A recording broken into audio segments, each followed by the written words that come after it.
Yerin yüzünde cın 50 000 yıl döwran soranmalsa. Hazreti Adam'dan Meryem'e 7 000 yıl. 6 000 yıldan geçiptir. 50 000 yıl cın soranmalsa ondan önçekte bir ulamalarning aýşyna görä el-hin, el-bin olur ba bolsa döwürler geçipdir. Azajyk zamanyň içinde geçipse. Ine kıyamet koptu ha koptuğun üstüne de. Önemli kişi Müslüman kafir bilýär. Bu dünýäň bir wurrunlara başı dünýäň şu mahal bolup duran ýagdaýynda. Öz ikinci otogumuzdan tutun ta dünýäň o tarafından o tarafına barýança.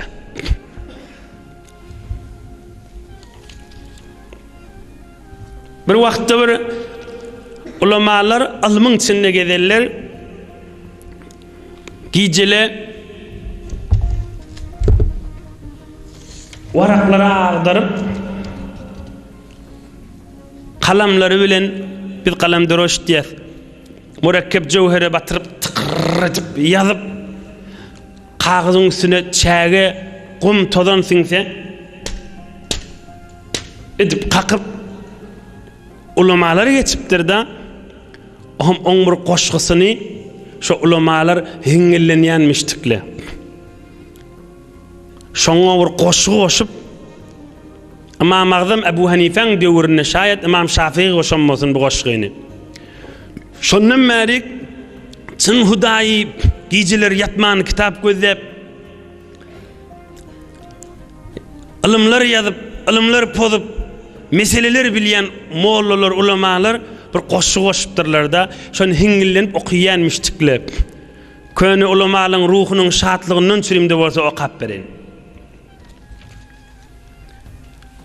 وسرير أقلامي على صفحاتها أحلى من الدكاء والعشاق وألذ من نقر الفتاة لدفها نقري لألقى الرمل عن أوراقي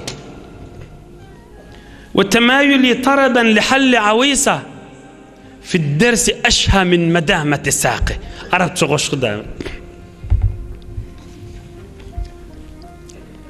millet diptir ya bir toyda inşa muallayt ýa-da şu alim şu kitap gözläp duran daşarda kalmagallaşıp oynaşyp otylar diptir gülüşip otylar diptir aýdym eşdip bir zat eşdip emma men diptir şu ilm ýazamda galamy kagyzyň üstüne çekemdi tırrıt zırrıt ses gelýär men şoňa keýif etýän lezzet alýan diptir.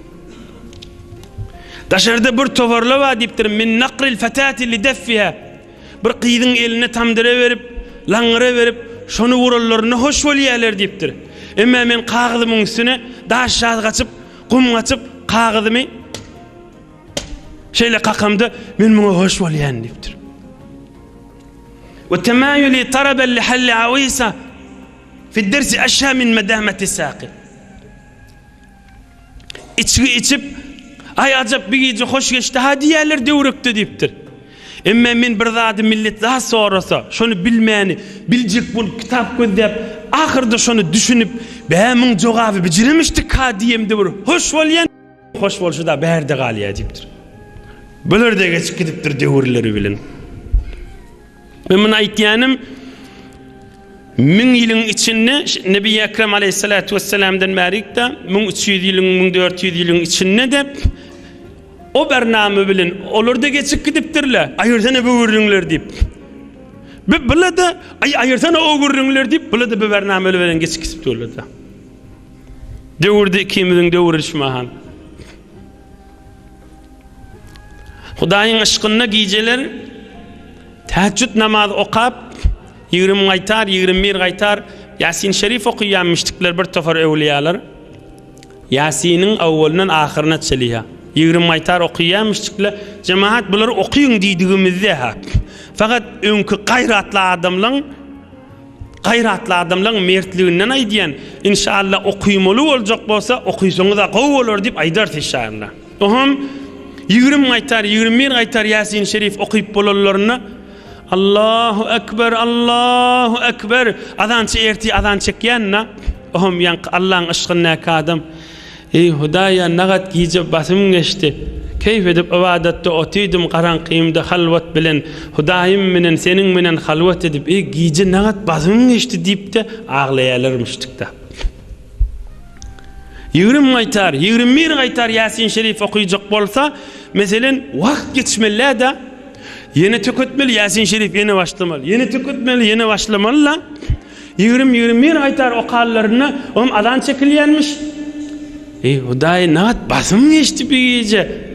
Dağıtman aldım bir keyif edip bir oturup ibadet çektim deyip ağlayanmıştıklar.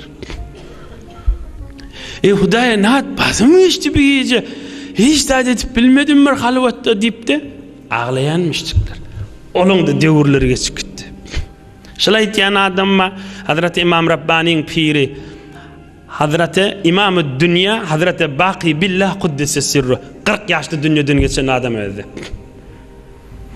40 yaşında dünyadan geçen adam bizden 3 yaş olakon. 40 yaşında dünyadan geçen adamda. Yani iş kepleri aydanna ya 30 yaş ya 35 yaşında müştikta.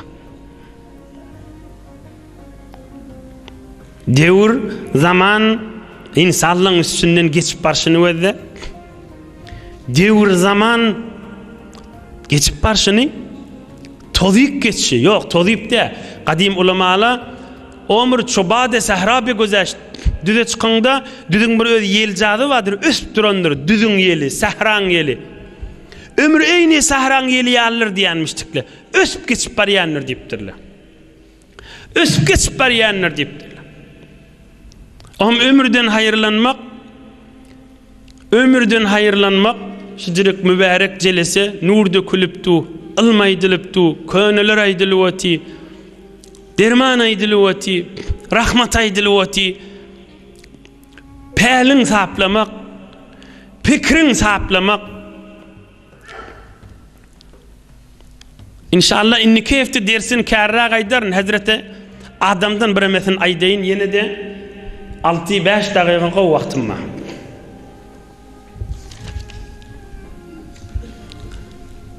Ýer yaradyldy.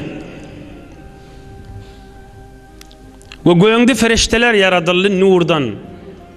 Zıllar halk bollu oğattan. Ve iblis kâne minel cinni.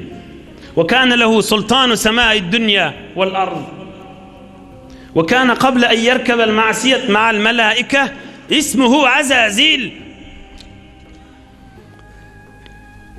İblis şeytan perişteliň jinni bolsa perişteliň biri ýanak bolup mydam ibadetdemişdi.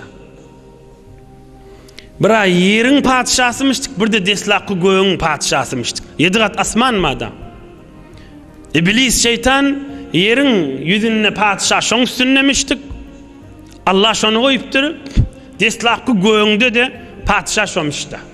Ferişteliň başymyşdyk da deslaqy göğüňde de. Azbis bir izzetli, haybatli ulqan adyna Azazil laqypdyrlada. Ulu mahluk diýdi.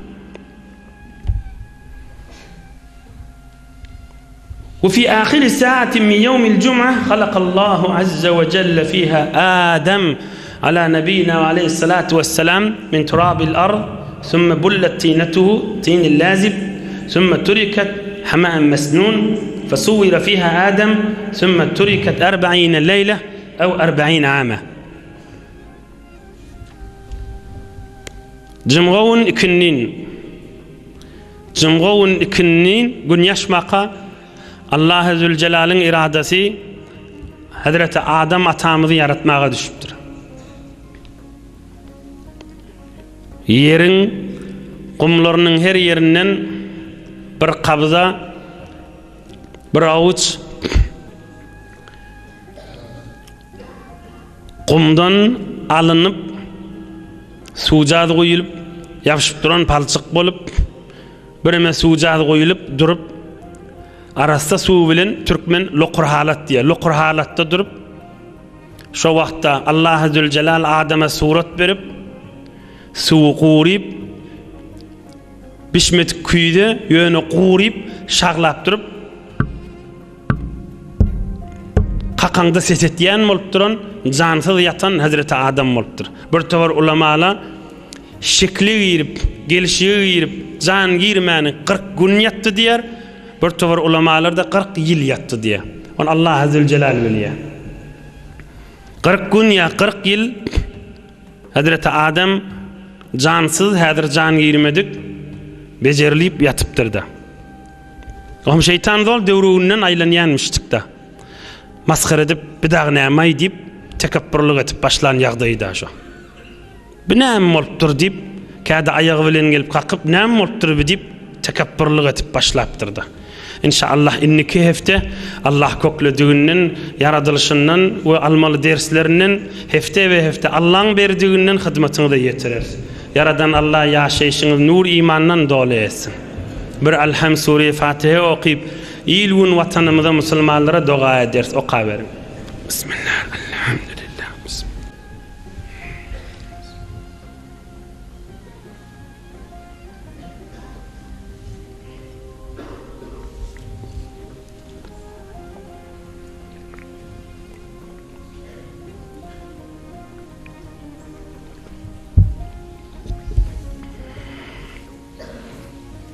Kemal Ahuncan Hoca ilahi amin.